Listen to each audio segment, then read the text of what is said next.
Ano idol? Inaano yan. Magandang hapon sa inyo idol dyan daw. Nagpamirinda kasi yung may-ari ng restaurant na ito. Restaurant na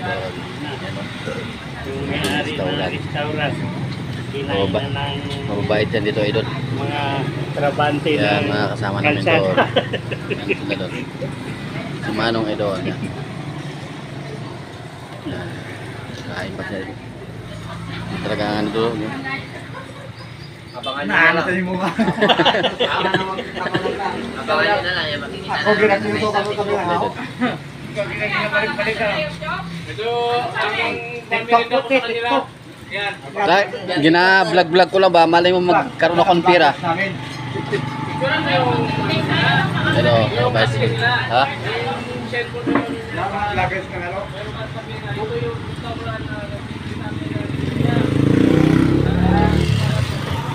Idol.